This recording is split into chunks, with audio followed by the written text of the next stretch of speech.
tutti e cambiamo subito idioma perché farò una breve introduzione in inglese. I'm very delighted to have Sara Sallam here with us tonight and also to be able to exhibit her work that I hope you have seen, and those who have not seen it will have the chance to see it at the end of this presentation. Just a few words to say why I'm grateful and why we really wanted and would like to thank Dr. Paolo Del Vesco to bringing it to my attention, this work this year. We are celebrating the 100th anniversary of the discovery of the tomb of Tutankhamun. Just yesterday, Centennial Conference closed in Cairo, and there was a celebration of, in Luxor, not in Cairo, and there was a celebration of this amazing discovery, which we are still all talking about, of the gold, of the golden mask. We are all discussing, to whom does the mask belong? Was it Anche Perure Neferneferu Aten? Was it Tutankhamun? Why is this boy king still talking to us? But there are parts of the discovery, of the excavation, where sometimes we tend not to think enough about. First of all, there was a tomb. It was a tomb, and in ancient Egyptian, tomb is the Per Enjet, the house of eternity. It was meant for eternity, it was meant for the Vehem Mezut, for the life after death. What are we doing when we are excavating and disturbing context and disturbing tombs in particularly? Is that ethical? Should we stop in doing this? What is our approach? And I would really like to thank Sara Sallam for making us think about what we do when we disturb human remains.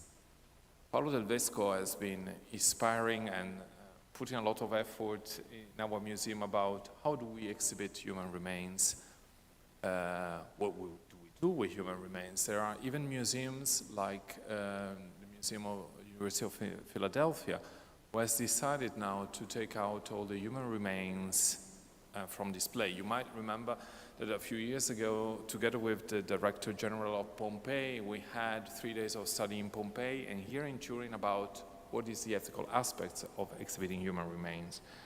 Well, I would like to go a little bit to the core of what Sara Sallam has been reflecting about. There was one point, we could say cardinal point, during the excavation of Howard Carter.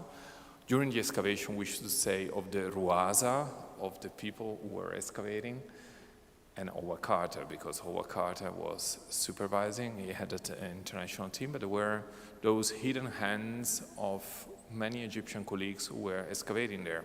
I would also like to think about something that was the first multimedia excavation, and Lord Carnarvon made an agreement with the Times. The Times was the only newspaper entitled to have every day photos and news about the excavation. Can you imagine? It was the moment where king of Egypt was found, but the Egyptian newspapers were not entitled to be part of the information flow towards the world and Europe.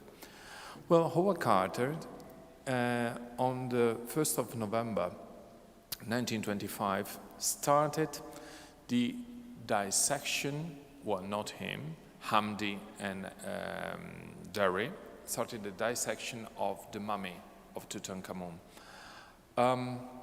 The idea that he had in mind was to discover for science and for our own eyes the body of Tutankhamun so that we could see his face.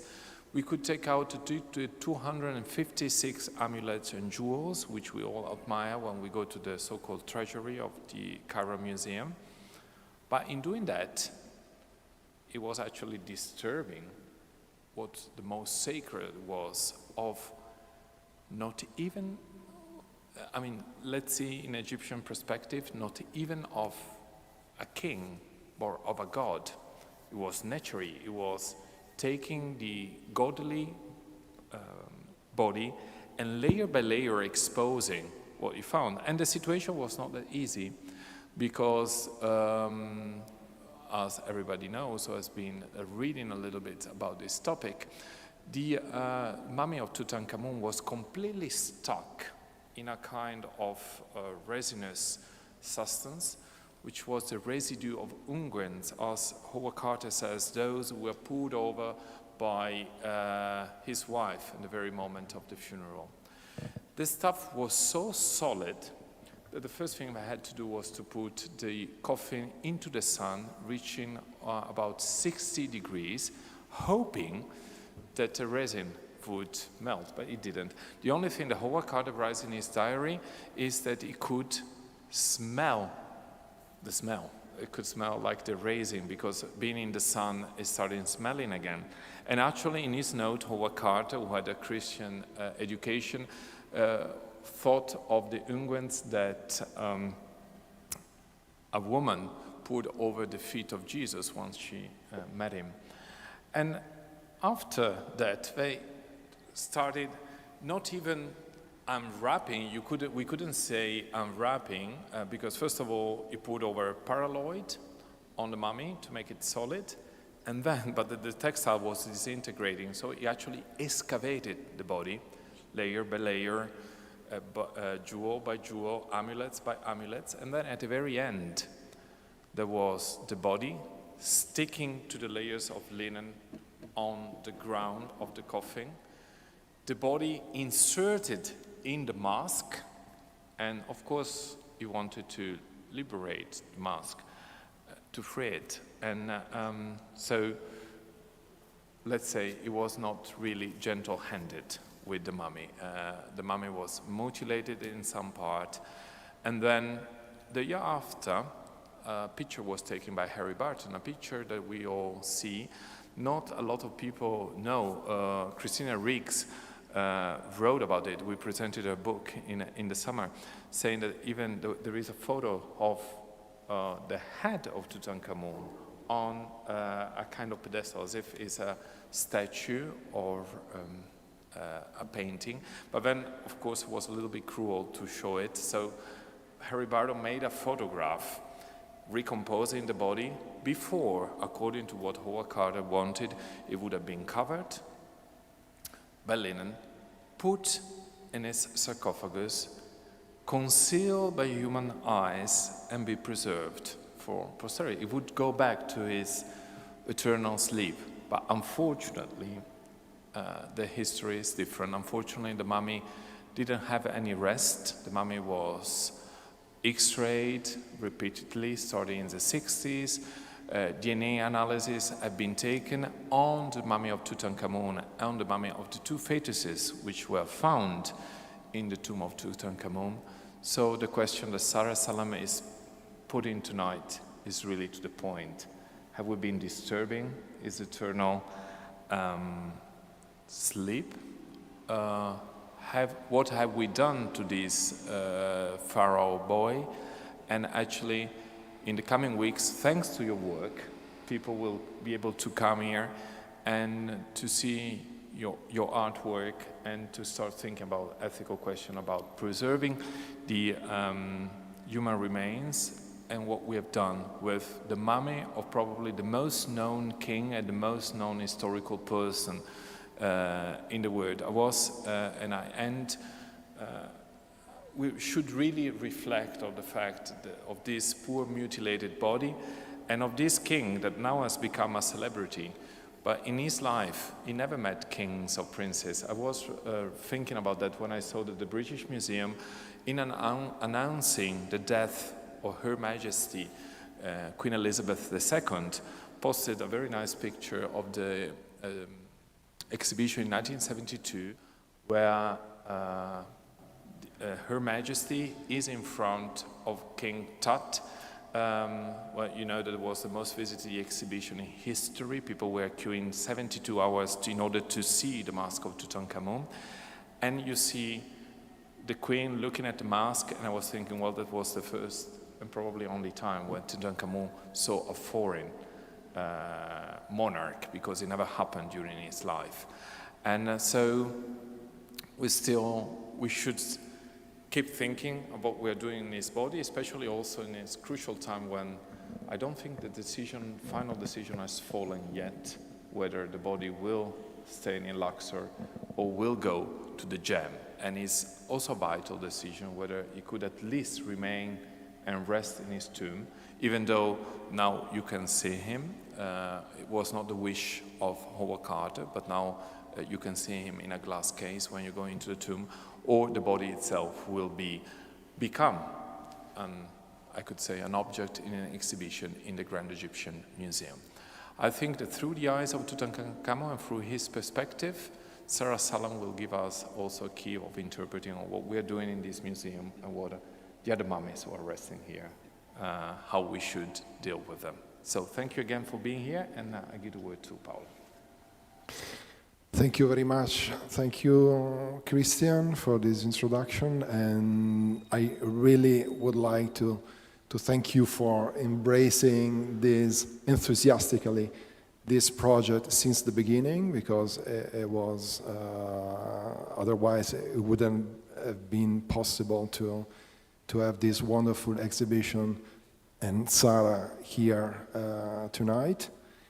And I must say also this exhibition is probably a good candidate for one of the future World Guinness records, because I mean for the quickest exhibition in the world from conception to installation. And so I must thank all the team that made this possible. So first of all, the director, of course, Sara Sallam, for her super kind availability to collaborate in this crazy project.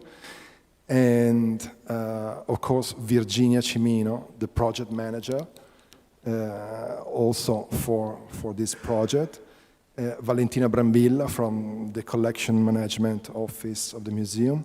Enrico Barbero, that took care of the installation of the exhibition, and Beatrice Masciotti, that helped us a lot with the translations of the text, and she's working now in the communication department. So I hope I didn't forget anyone. So now a brief presentation, the official presentation. So Sara Sallam is an Egyptian artist based in the Netherlands who works with photography, film, writing, also often reappropriating archival material and self-publishing handmade books. Two of the books made by her are on display in the exhibition. They are part of one of the three projects that are on display in this exhibition. Through her works, Sallam reflects on the colonial attitudes embedded in tourism, archaeology, museum practices, and photographic archives. And in this lecture, in tonight's lecture, she will present her exhibition, of course, and other works in which archaeology, Egyptology, and museum collections are the main subjects of her anti-colonial criticism. I must say it's a very constructive critique, and it's a critique that is very important for us, Egyptologists and museum people and people working in archaeology, especially this year that is the anniversary of two, actually, huge events in the history of Egyptology. And I think that the renovation of a museum, of a collection, and also of a discipline starts from the awareness of the history of the discipline, the history of the collection, the museum, and the archaeology. But then it must pass through this moment of self-critique and reflection. Otherwise, we are not going very far, I think. And the wonderful thing of all the projects of Sara Sallam is that precisely this, that they call for a change, a radical change of perspective, which is the most important thing when we are trying to do this self-reflective critique. So I leave the floor. I don't want to take more minutes from the talk. I leave the floor to Sara Sallam. Thank you. Thank you so much.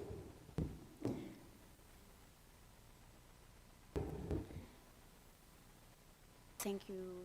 I'd like to start, of course, with thanking you for this opportunity. It's really a privilege to be showing my work in this context, in this museum, with holding one of the largest. Yeah. Is that okay? Yes. I hope so.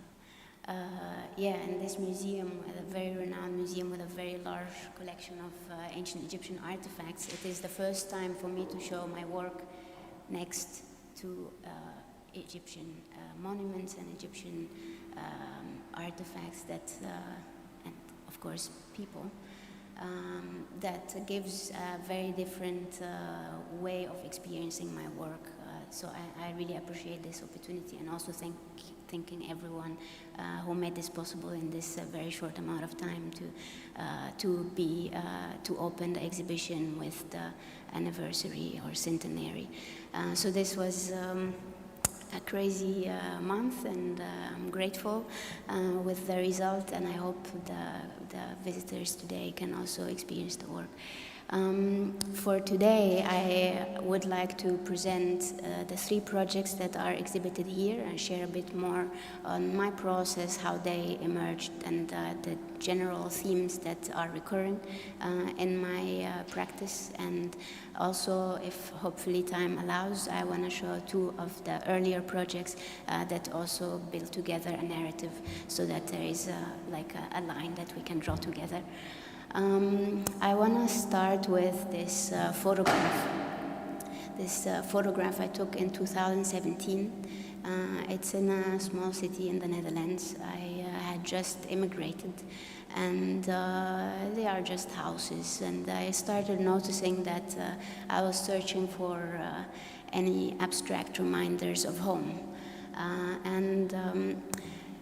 In a way, my interest in ancient Egypt mainly started when I left Egypt. I always question this. I wonder why did I start this journey of trying to figure out my connection with this heritage of mine. Why am I only now far from it that I long for it, and I try to define this connection.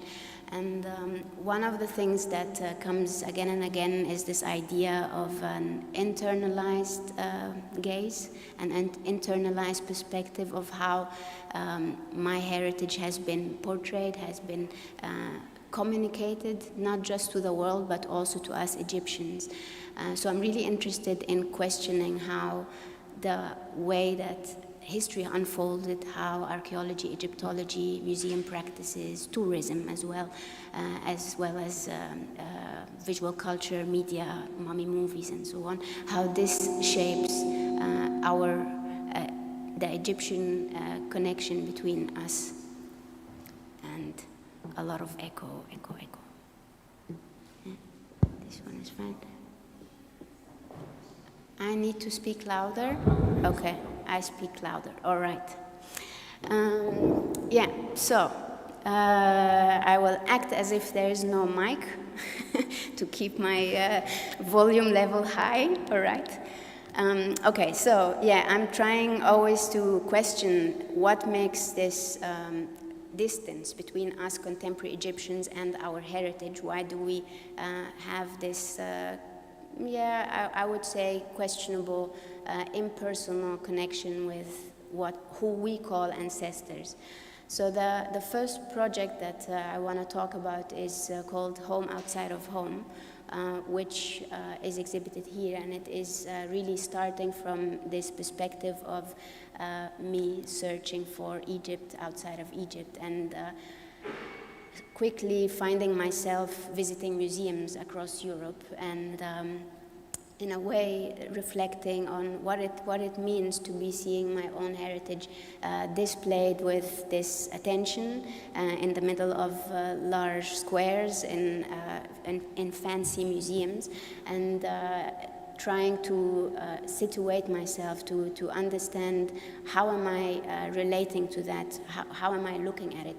And one of the things that was a starting point for me is to again switch perspectives and think of the artifacts and what they may or must be feeling.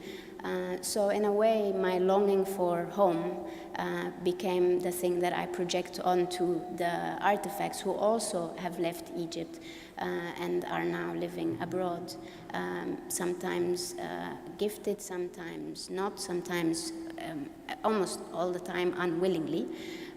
So in a way, that this kind of projecting of my own experience onto them was the starting point. And then for each one of these works that are exhibited here, I do research on the artifact, and I try to also understand how did it arrive in this location, in this museum, and in a way try to think about the experience from the object perspective. So with each one of these works, collage works, I not only bring in a piece from home, reflecting on perhaps that object is missing the sand, or it's missing the heat of the sun, or the other monuments that were next to it, but also thinking about how it was brought here. And for each one of these images, there is a short text that tries to give this emotional perspective of a monument that is unable to speak, unable to express, wanting to return what they miss, or maybe that they are coping well. So in a way, I'm trying to place these emotions onto the artifacts, and with this somehow talk about the large material diaspora, the diaspora of the ancient Egyptian heritage across the world, and rethinking how do we relate to it, how do we perceive it in museum space. From this project came a lot of smaller projects. One of them was the idea to create a series of tourist guides and tourist handbooks, especially with the intention of retelling history from a different perspective, thinking about the kind of events that happened in the past that have consequences on contemporary day, and especially on how we remember certain events and how we commemorate them. So the first book, the first handbook, is dedicated to Paris, and it offers a walking tour across a specific neighborhood in Paris, with all the streets of this neighborhood named after Egyptian cities, or at least what it first sounds like Egyptian cities, like Rue de Damietta or Rue du Caire, or things like that.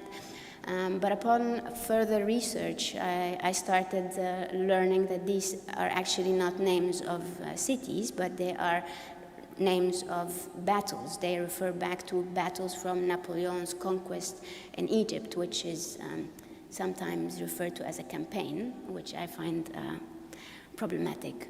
I think this idea of commemorating an event that had so much impact on the emergence of Egyptology, the perception of ancient Egypt as art. I think this was a very significant moment, and I try to offer this walking tour that is, instead of focusing on the touristic sites, it walks you through the history. So you actually visit Egypt while you are in Paris, and you get a different take, get a different story to the Napoleon's journey through one Egyptian city to the other. And the book actually starts with the arrival on the shores, the Mediterranean shores, and conquering Alexandria, and then moving forward. But what I also wanted to bring here is Napoleon's voice. So I integrated the speeches that he was giving to the soldiers, but also to the Egyptian people who he ruled at that time, right, or governed. And in a way, it is very telling about the different power dynamics between let's say, the Western,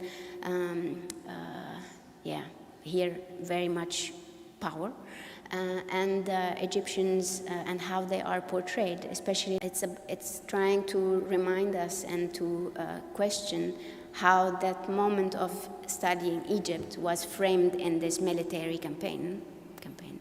And all of these images that are drawn or noted, they were perceived as an objective result of this journey.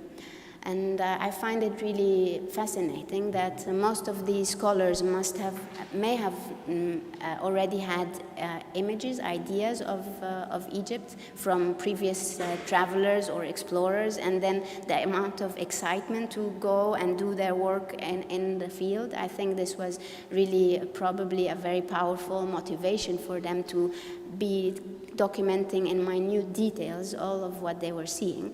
And then every time we have the reference of the Napoleon, either pointing at something or holding an artifact, there is this claiming, right? And in a way, the streets commemorate that, they celebrate that. And I wanted to question this through the use of collage and image-text connection. From this, I want to go to the third work that is presented here. I prayed for the resin not to melt. And in a way, this work is really fresh. It's from this year. And it's, in a way, my response to the hype that we are feeling because of the centenary.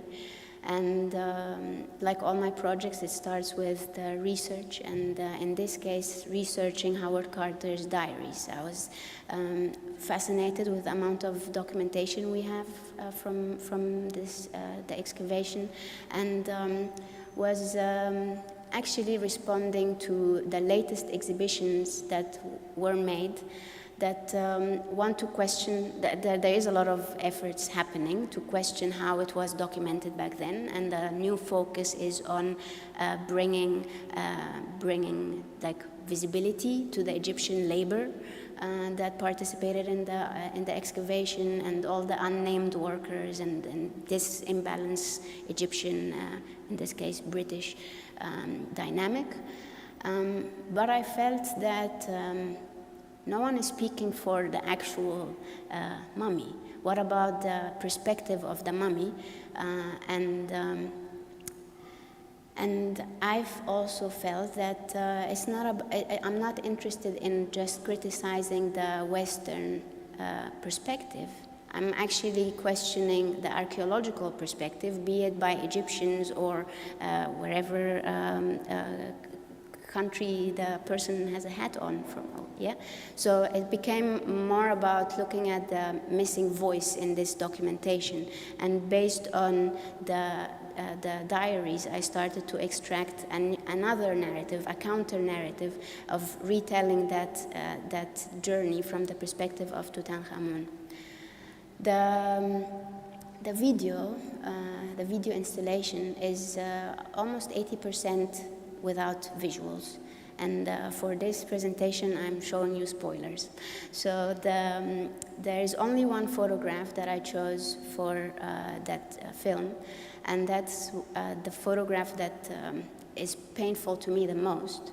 And that's the photograph of the head of Tutankhamun after he was decapitated, after it was cut from the body, and now subtly, not so subtle, covering it with like a piece of cloth to not show that it was severed.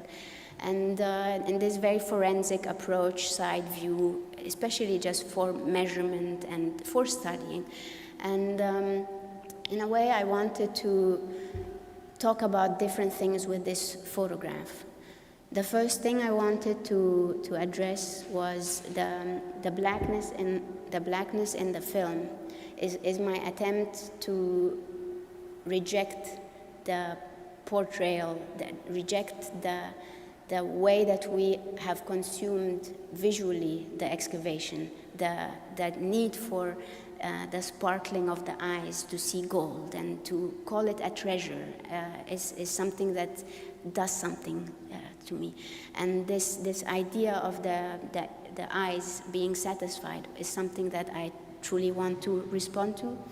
The other thing was the act of photographing as a way of making another death mask, another funerary mask, by photographing the body.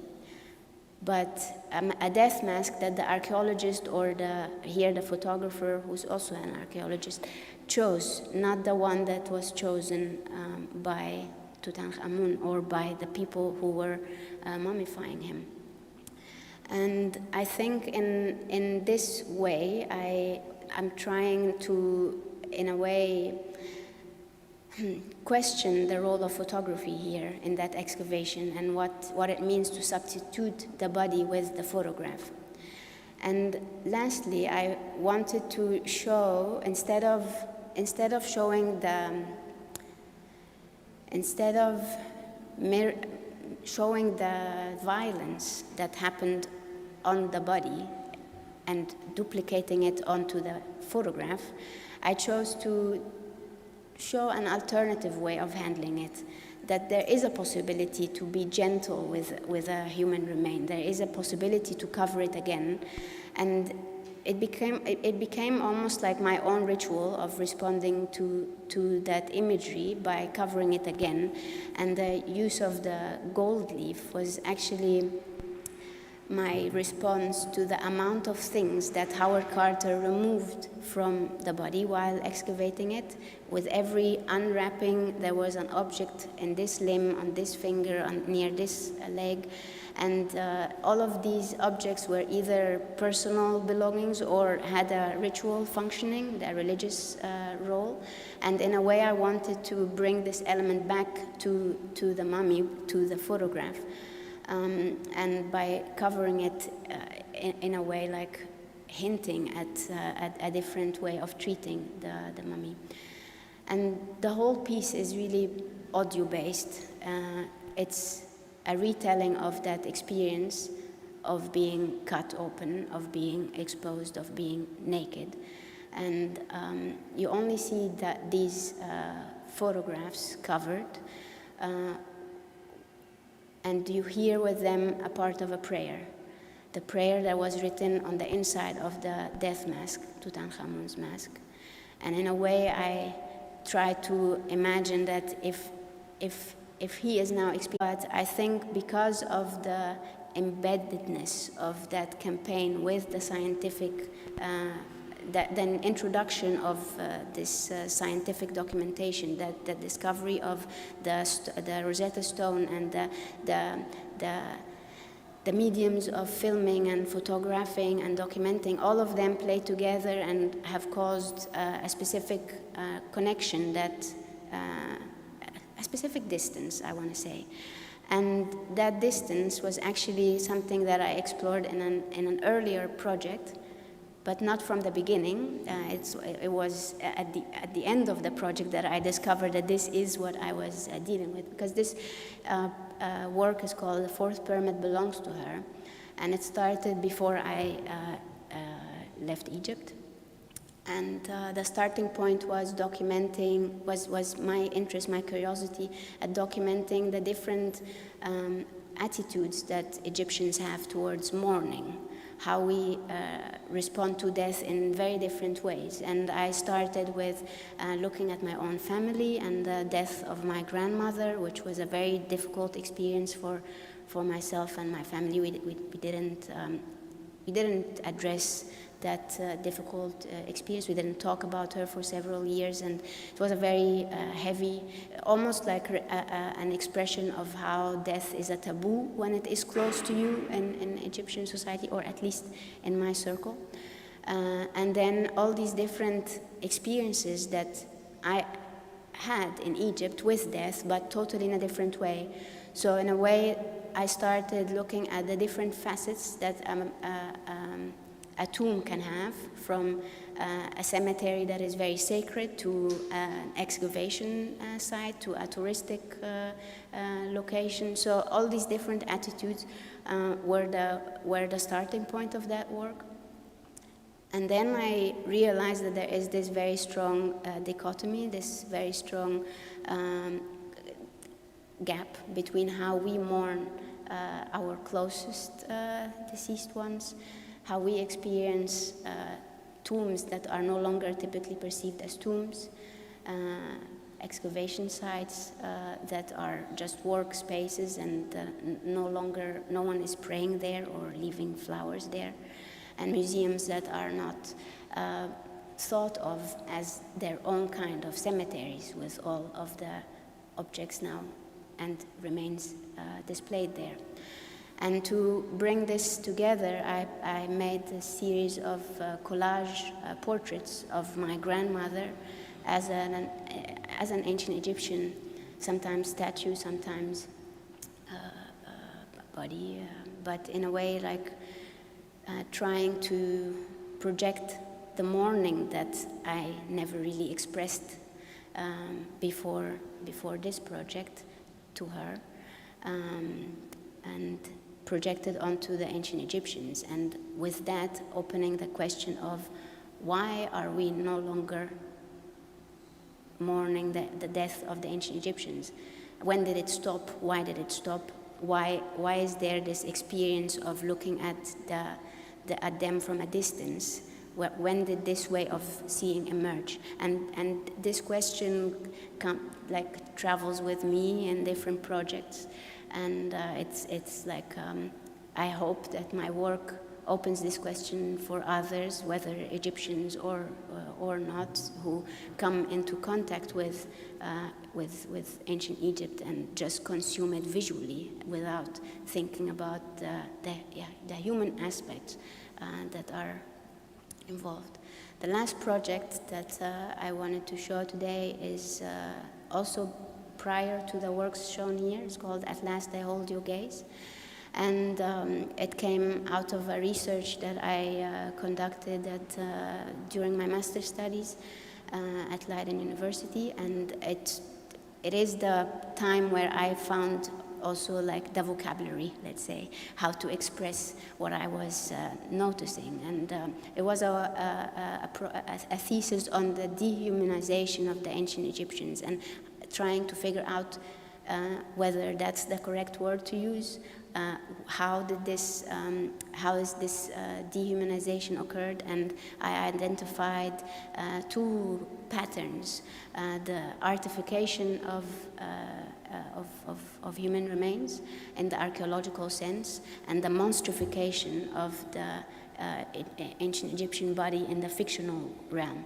And for today, I wanted to show some images from that archaeological critique, where again I start with archival imagery, and here it's really situating my investigation on the photographic process, the act of photographing a mummy, and photographing a mummy in a series of photographic acts, mummy, object, it doesn't matter, it's the documentation process, and tracing that back from the very first large cachette, the large discovery of hidden coffins and mummies, and the documentation process of that. So in a way, with this work, I look at the outcome, the photographic outcome of museums and archaeological findings that are shared with the public and sometimes used within the archaeological domain. And I started categorizing them and looking at the forensic perspective of them. And then for each one of these categories, I wrote a monologue, thinking about the title, At Last I Hold Your Gaze, is from the perspective, again, so you see consistencies in my approach. Thinking about that this is a moment where the photographed body gets to look back at the archaeological eyes that were always investigating and always studying and measuring. And here, like to not duplicate what I'm criticizing as violent, I started covering the bodies with sand, and in a way also delicately spreading the sand on them. And in a way, each one of these chapters look at one, I want to say like attitude, one category of artifact. And then by adding this monologue, by adding this sand, which is, by the way, a second layer, because I first, for this work, I also digitally covered them first with digital linen, like digital collage, and then covering the photographs, the photographed bodies with sand, and in a way rejecting the duplication of this portrayal. So that concludes my presentation, and the last thought I had was, 100 years after Tutankhamun's tomb discovery, framed as a celebration, to me feels problematic. I think to look at this discovery and think of us, that we are 100 years later celebrating that very difficult experience needs in its terminology we need to stop here and think about that. And I think I have mixed feelings, because on one hand I feel that I resist the celebration. On the other hand, I am participating in it, and with that in mind, because of the increased interest in the kind of work that I'm doing, I thought to conclude with the upcoming and the ongoing exhibitions that I'm showing my work in. In a way, this is an invitation to reflect on. This marks the first time that I show my work in a museum, and I'm hoping for more opportunities to be invited in places that are self-critical, that are questioning their own practices. And as I've seen today with a really nice private tour from Paolo, that the museum here is really trying different approaches to question and open that question to the public. And I think this is a wave that is happening, and I'm very positive that this is that this is a work in progress for everyone. So in a way, my work is currently on view in Norwich at the Sainsbury Centre, and they put together a really interesting selection of works, contemporary and historical, and questioning their collection, but also opening it up for contemporary works. And there is the exhibition at the Magnum Foundation, which is really interesting also, that it's a very different selection of works that look at absence, and that frames the work in a very different way. But there are these three events that mirror the kind of events that are in the program here for the museum: Tutankhamun on Tahrir Square, and the display of human remains at Leiden at Rijksmuseum Museum van Oud-Heden, where they also, I feel this is like a collective journey, that a lot of people are trying to question what to do with that heritage, what to do with the attempts to decolonize. And also the University of Oxford invited me there, and they have that exhibition that actually my work was a response to, where they show the excavating the archive, they call it, and show the untold stories of the Egyptian labor, and that's an evening where I will present my work there. And last but surely not least, that there is an upcoming exhibition, Expedition d'Egypte, at the Royal Museums of Art and History in Brussels, and that's also another very large museum reflecting on their own collection and trying to find ways of shaping and questioning the history of the collection, and trying to bring in voices, different voices, and let's say, find a new narrative for the practice. So I'm really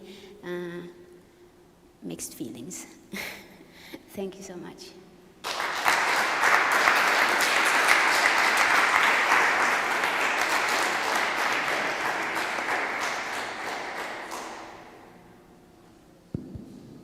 Thank you for your amazing presentation on your work.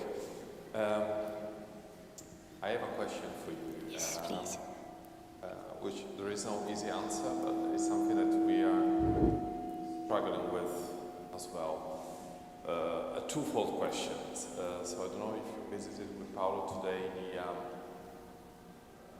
Gallery of Life, as we call it, and the unwrapping of the virtual unwrapping of the mummies. So I was thinking about it when you started showing recovering the mummies. So what do you think about virtual unwrapping? You think that maybe, well, just what you think, whether you think is ethical or unethical, you would do that. Would be interesting to hear your point of view. And then when you show the picture of the boy, which, as you know, has been taken out from a permanent exhibition, and it made me start, well, of course, the museum I come from, so it made me start about what should we do with human remains, and it was interesting for me to go through the ethical code. Question that when we had those 2 days of studies here in Pompeii, and there is something, the ethical code approved in Seoul in 2004 concerning the exhibition of human remains, because there are different aspects that are equal according to the ethical code, which is acquisition, research, exhibition, and storage. So if you put it in storage, you have not solved the problem. It's still there. And also, the human remains and object of sacred significance were always linked. Because, of course, we talk about the body, but in case of an Egyptian collection, we talk about the Book of the Dead, Amduat, the coffins, the statuary, everything connected with the funeral ritual, and which is also problematic in one way. And you were talking through the, we could call it, military invasion of Napoleon of Egypt, or the military expedition at least, trial of invasion, which didn't succeed. The idea of research and our gaze at Egypt was settled in a way, and also the idea of art. But what is the epistemological process we do in a museum where we put a coffin in a showcase, implying it is an object of art, even though we don't, and it was never meant to be watched. So a coffin is also problematic, a Book of the Dead is also problematic, Shabtis are problematic. Let's say 85%, if not 19%, of our museum is really problematic because archaeology, well, let's face it, Egyptology has been problematic because we have been concentrating on funerary archaeology because we excavated in the, and we are still excavating. I mean, we have an excavation going on with Rijksmuseum van Oudheden in Saqqara. So my two questions is, how do you see the virtual unwrapping? And the other one is about the boy in Leiden, which was an exhibition that was taken out, now is in storage. Do you think that putting it in storage is the solution? Or in your view, what is the solution? Maybe contemporary art could be the solution. Contemporary art could be a means of reflection. Thank you. Very, very difficult questions. Which I will start by saying that I don't know the solution. I think my first experience, I'll first address the first question. My first experience with the virtual unwrapping was one that was interactive, where you could swipe the screen and you can change the layers that you unwrap. So in that sense, I found it very, well, I stopped. I stopped and was reflecting on that kind of gamification that I would say. It's an engagement, but it made me feel complicit. That's my very first response to that being interactive. The second thought, without the interaction, I still feel like I am interacting with my eyes. By the act of seeing the CT scan result or the just unwrapping visually, I still felt, I felt the invasiveness like occurring to the body. That being said, I think it's much better than the alternative, right? That of actually showing naked bodies. I think that fragility, that lack of decency, I think we've moved past that in some ways. But the virtual, yeah. I don't know if we passed it or we are just re-experiencing it with today's technology. So in a way, it feels, compared to the other one, less invasive, but I still think there is an invasiveness occurring. And whether the audience to such display will feel the invasiveness or not, that's a question mark. But then again, I think museums, like we were talking today, have taught the audience what to expect.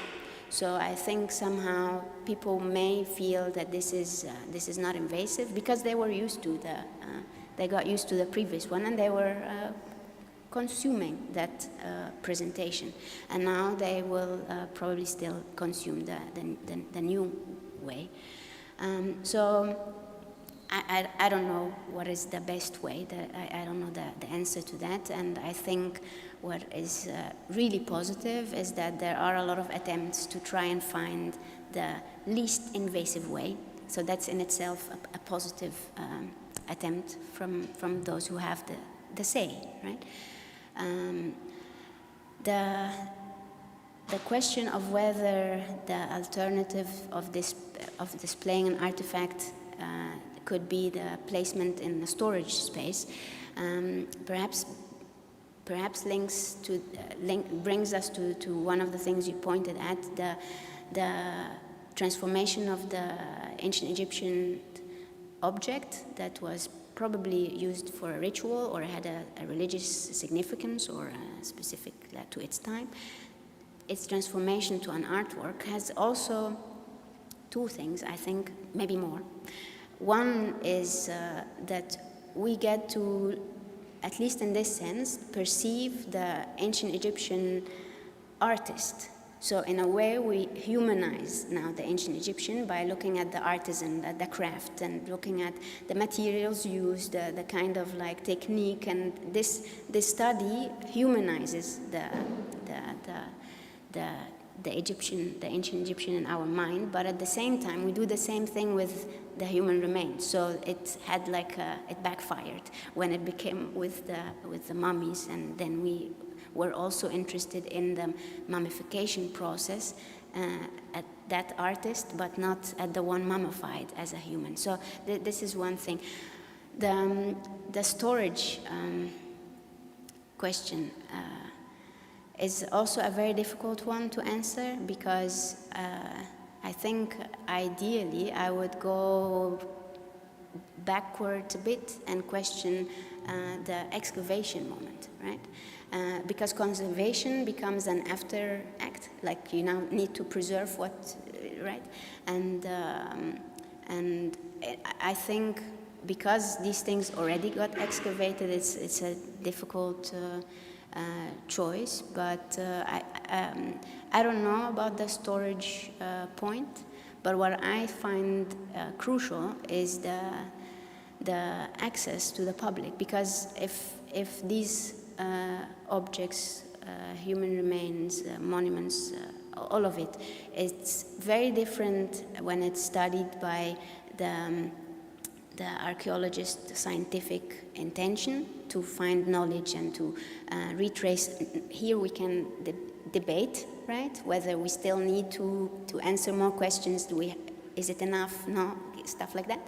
But to use this language and show it to the public, then it's very different audience for me to see an ancient Egyptian head in the hands of someone with gloves, studying it, measuring, and for me to see that as an audience, as a museum visitor, is very different than the gaze of the scientist who's trying to extract knowledge and information. So I would say that the storage point would really depend on who has access to that storage, why is it kept there, why is it not returned and buried again, not returned and placed in another museum. That's at least my take.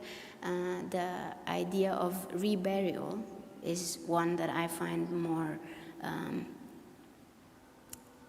interesting to discuss rather than or to contemplate rather than storage. But of course there are a lot of consequences of returning and reburying, and it has also to do with who wants to rebury and where are they, those who want to rebury. Yeah.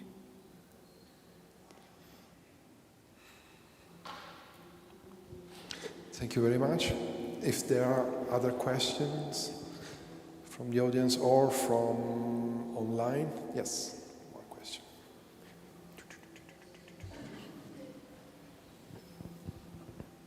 Thank you. In this exhibition, you provide visitors an experience based not only on vision but also on listening. So is it a first attempt for you or a kind of standard in your works as artist?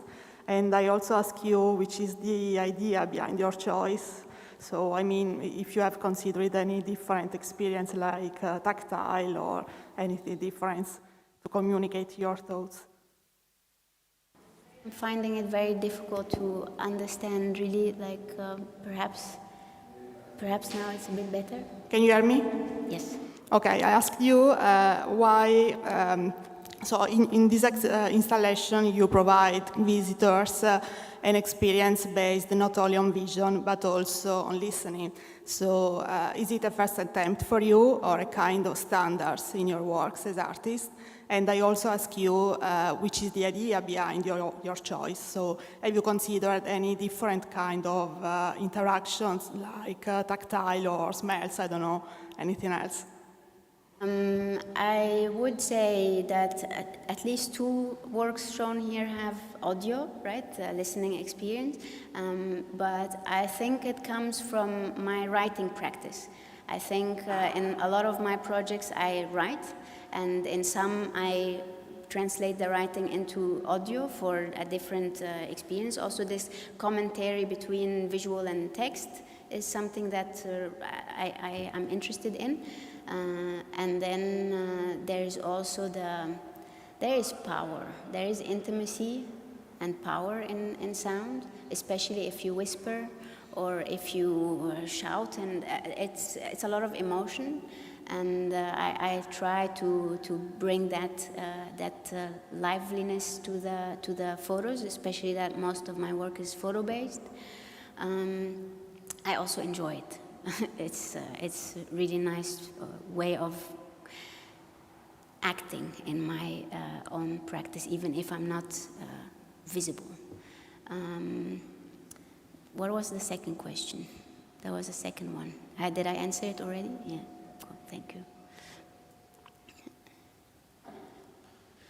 Anyone else, or someone from internet, from the one connected online? Well, I don't know you, but I spent an afternoon with Sara today, and I already changed my mind on so many subjects and things about archaeology and Egyptology. I wanted to ask you, just before then, leaving also the audience here to visit your exhibition. You were mentioning about this gap that you felt between yourself and your ancestors, and you had that wonderful work connecting that to your personal experience with your grandma. Do you have a feeling that this view is shared by other people around you in Egypt? I mean, did you find someone else sharing this kind of feeling towards ancient Egyptians, or not? I think there were, the very first time I shared my work to an audience in Egypt was 2017, in an exhibition where I showed that work, The Fourth Pyramid Belongs to Her. And there was, I think, a lot of resonance with people, but mostly, oh, I didn't think about that. That was the thing I felt was recurring. And I think this distance is really multifold. It's not one set of images that will change that. But I think a lot of people could relate to the mourning of a loved one, and could experience what it like projected onto the idea of an ancestor. Because I think there is a base layer of pride that Egyptians have. We feel that they are our ancestors. But it kind of stops there. And I think with this work, at that time, I got the response that it gives this aha moment. But I also think that I didn't come across a lot of Egyptians addressing their connection with ancient Egypt unless they traveled abroad. And that's what I was hinting at in the very beginning, that I was really curious about this, and I did some research and linked it back to the rise of Pharaonism as a response to the anti-colonial movement of wanting to unite and push the British occupation out. And the leaders of this Pharaonism movement at that time were people who were either mentored by French scholars or studied abroad in Britain and so on. So in a way, I question why there is no engagement, but not that I'm aware of, a strong engagement from Egyptians with ancient Egypt. And to me, it feels like you need the distance, and then you start to adopt the Western perspective, and then you stop and ask yourself, why am I interested in it in this way? What kind of gaze am I internalizing here? And then it starts to be like a friction. But from within, I think there are a lot of things that something like the parade of the mummies is telling to how big of a role that ancient Egypt plays in contemporary society. But then it's framed in a specific way, right? It has to do with one of the things, and that's a very big event, and there's a lot to say about it. But it is framed in this nationalist sentiment and claiming the past is ours in response to it not having been taken from us. So this reaction, I think, frames that, and not the one where I'm trying to poke and address, the one of them being family. I think this is not yet, at least I didn't meet a lot of people who relate like that. Thank you very much. Maybe connected to this, another one question. I can go on for hours in this way, but I won't. So, are you experiencing more response to your works, to your artworks, outside Egypt or in Egypt or from Egypt? So I work with a gallery in Cairo, Tentera Gallery, and they present my work to their visitors, and there's a lot of interest in Egypt from Egyptians and non-Egyptians, because I think it's a different kind of engagement. It's an engagement with art. It's an engagement with image culture. It's an engagement with. It's very different, and I think my work. I hope, I hope it is what I'm about to say. That it speaks to something in Egyptians, but also to people who are interested in ancient Egypt and Egypt, contemporary Egypt abroad, and. Whether it's more or here or there is, first of all, difficult for me to measure. I'm just one, and I don't have. I only start. I'm very emerging, as they say. So it's difficult for me to judge. But I think the interest is comes from different places. Sometimes sometimes I think it.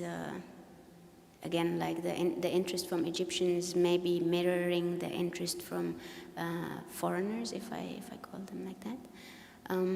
But I think it's difficult for me to speak, to generalize. I cannot know whether there is definitely Tutankhamun's tomb discovery is shaking things also in Egypt. And a lot of people are reflecting on how they relate to this event and what is going on, and so difficult to answer. Thank you very much again. So now it's the time to visit the exhibition, and all the attendees here have the opportunity to do so.